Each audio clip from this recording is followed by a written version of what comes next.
എല്ലാവർക്കും നമസ്കാരം. ഇന്ന് നമ്മൾ സംസാരിക്കുന്ന വിഷയം ഒരു സ്ഥാപനത്തെ സംബന്ധിച്ചിടത്തോളം അതിൻ്റെ ഏറ്റവും പ്രധാനപ്പെട്ട കാര്യങ്ങളിലൊന്നാണ് വിശ്വാസത്തെ നേടിയെടുക്കുക എന്നുള്ളത്.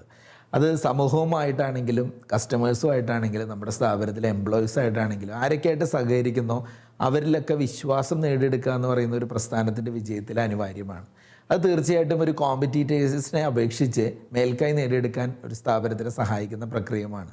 എന്നാൽ പലപ്പോഴും ഈ വിശ്വാസ്യതയെ കളങ്കം വരുത്തുന്ന, തടസ്സപ്പെടുത്തുന്ന 4 ഗ്യാപ്പുകളാണ് പല ഓർഗനൈസേഷനിലും കാണാറുള്ളത്.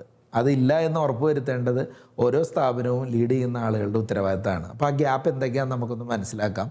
ഒന്നാമത്തത് മെസ്സേജ് ഗ്യാപ്പാണ്. മെസ്സേജ് ഗ്യാപ്പ് എന്നുകൊണ്ട് ഉദ്ദേശിക്കുന്നത് നമ്മുടെ സ്ഥാപനത്തിൽ നമ്മൾ നമ്മുടെ എംപ്ലോയീസിനോട് എന്ത് കാര്യമാണോ കമ്മ്യൂണിക്കേറ്റ് ചെയ്യുന്നത് അതിൽ നിന്ന് വളരെ വ്യത്യസ്തമായിട്ടാണ് നമ്മുടെ സമൂഹത്തോട്, നമ്മുടെ മാർക്കറ്റിനോട്, നമ്മുടെ ചുറ്റുപാടുമുള്ള ആളുകളോട് കാര്യങ്ങൾ ഷെയർ ചെയ്യുന്നതെങ്കിൽ തീർച്ചയായിട്ടും പിന്നീട് എന്ത് മനസ്സിലാക്കേണ്ടതുണ്ട്, നമ്മുടെ സ്ഥാപനത്തിലെ എംപ്ലോയീസിന് തന്നെ ഇതിലേത് വിശ്വസിക്കണം എന്ന് അറിയാത്ത അവസ്ഥ വരും.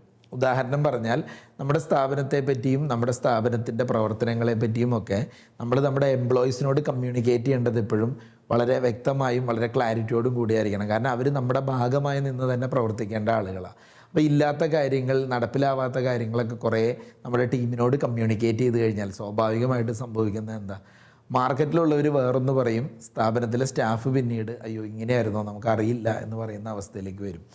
അതിന് കുറച്ചും കൂടെ ഡീറ്റെയിൽ ആയിട്ടുള്ളൊരു ഉദാഹരണം പറയുകയാണെങ്കിൽ നമ്മുടെ സ്ഥാപനത്തിൻ്റെ ബാക്ക് ഹിസ്റ്ററി, ചിലപ്പോൾ ചില ഇഷ്യൂസോ കാര്യങ്ങളൊക്കെ ഉണ്ടായിട്ടുണ്ടെങ്കിൽ തന്നെ നമ്മുടെ എംപ്ലോയീസിനോട് അത് ആദ്യം പറയേണ്ടത് നമ്മൾ തന്നെ ആയിരിക്കണം. വേറൊരാൾ വന്ന് പറഞ്ഞറിയണ അവസ്ഥ ഉണ്ടാവരുത്. നമ്മൾ ക്ലാരിറ്റി കൊടുത്താൽ പിന്നെ അവർക്ക് അതിനെ ഏത് രീതിയിൽ എന്ത് ഒബ്ജെക്ഷൻസ് വന്നാലും അത് ഭംഗിയായിട്ട് ഹാൻഡിൽ ചെയ്യാൻ പറ്റും. നമ്മുടെ എംപ്ലോയീസിനെ എപ്പോഴും ഒരു ക്ലാരിറ്റിയോടുകൂടി വർക്ക് ചെയ്യാൻ പറ്റുന്ന രീതിയിലായിരിക്കണം നമ്മുടെ കമ്മ്യൂണിക്കേഷൻ, മെസ്സേജുകൾ, ഇങ്ങനെയുള്ള കാര്യങ്ങളൊക്കെ. അപ്പോൾ അത് ഒരു വിശ്വാസത നേടിയെടുക്കാൻ തീർച്ചയായിട്ടും സഹായിക്കും. അവരുടെ വിശ്വാസവും അവരുടെ കോൺഫിഡൻസും അവരുടെ പ്രവൃത്തിയിലും നമ്മുടെ വിജയത്തിലും ഒക്കെ റിഫ്ലക്റ്റ് ചെയ്യുന്ന കാര്യമായിരിക്കും. അപ്പോൾ അതാണ് ആ മെസ്സേജ് ഗ്യാപ്പ് എന്നതുകൊണ്ട് ഉദ്ദേശിക്കുന്നത്. 2 ലീഡർഷിപ്പ് ഗ്യാപ്പാണ്. ലീഡർഷിപ്പ് ഗ്യാപ്പ് എന്ന് പറയുമ്പോൾ തീർച്ചയായിട്ടും നമ്മുടെ വാക്കും പ്രവൃത്തിയും തമ്മിലുള്ള ബന്ധം. നമ്മൾ നേതൃത്വത്തിലിരിക്കുന്ന ആളുകൾ ഒന്ന് പറയുന്നു, മറ്റൊന്ന് പ്രവർത്തിക്കുന്നു. ഇങ്ങനത്തെ അവസ്ഥ വന്നു പോയാൽ ഇദ്ദേഹത്തിൻ്റെ വർത്തമാനം മാത്രമേ ഉള്ളൂ, പ്രവൃത്തിയിൽ ഇതൊന്നുമില്ല. അങ്ങനെ ആ വിശ്വാസം നഷ്ടപ്പെടുകയും അത് സ്ഥാപനത്തോടുള്ള വിശ്വാസത്തെ തന്നെ ബാധിക്കുന്ന അവസ്ഥയും വരും. 3 എക്സ്പീരിയൻസ് ഗ്യാപ്പ്. അതായത് നമ്മുടെ ചുറ്റുപാടുമുള്ള ആളുകളോട് നമ്മൾ ഒന്ന് പറയുന്നു, പക്ഷേ നമ്മൾ ചെയ്യുന്നത് വേറെയാണ്, അല്ലെങ്കിൽ ചെയ്യുന്ന കാര്യമേ അല്ല പറയുന്നത്.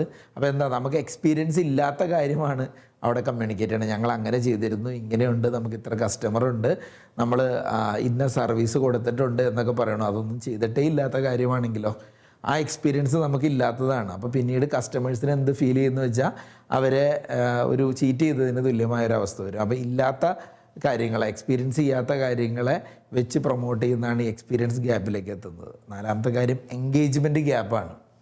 അതായത് നമ്മുടെ അകത്തും പുറത്തും നമ്മുടെ ബിഹേവിയർ എൻറ്റയർലി ഡിഫറെൻറ്റ്.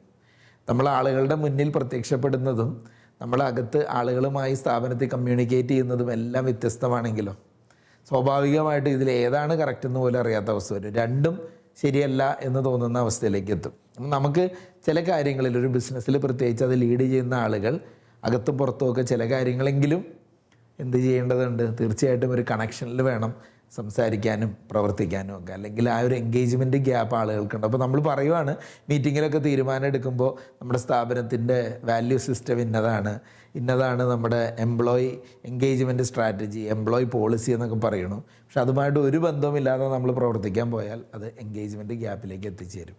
ചുരുക്കി പറഞ്ഞാൽ ഇങ്ങനൊരു വിഷയം സംസാരിക്കാൻ കാര്യം, ഇന്നത് പ്രസ്ഥാനങ്ങളെ സംബന്ധിച്ചിടത്തോളം ഇത്തരത്തിലുള്ള ഗ്യാപ്പുകളാണ് പലപ്പോഴും ഓർഗനൈസേഷൻ്റെ ആ ട്രസ്റ്റ് എലമെൻറ്റിനെ ബാധിക്കുന്നത്. ട്രസ്റ്റ് എന്ന് പറയുന്നത് ഒരു ബിസിനസ്സിൻ്റെ ഒരു കോർ സ്ട്രെങ്ത് ആയിട്ട് തന്നെ വേണം കാണാം. വിശ്വാസ്യത എന്നുള്ളത് നേടിയെടുക്കാൻ സാധിച്ചാൽ നമ്മൾ എത്ര വലിയ കോമ്പറ്റീഷൻ ഉണ്ടായാലും നമ്മുടെ കൂടെയുള്ള ആളുകൾ, അത് നമ്മുടെ സപ്ലയർ ആവട്ടെ, നമ്മുടെ കസ്റ്റമേഴ്സ് ആവട്ടെ, നമ്മുടെ എംപ്ലോയീസ് ആവട്ടെ, നമ്മുടെ കൂടെ നിൽക്കും.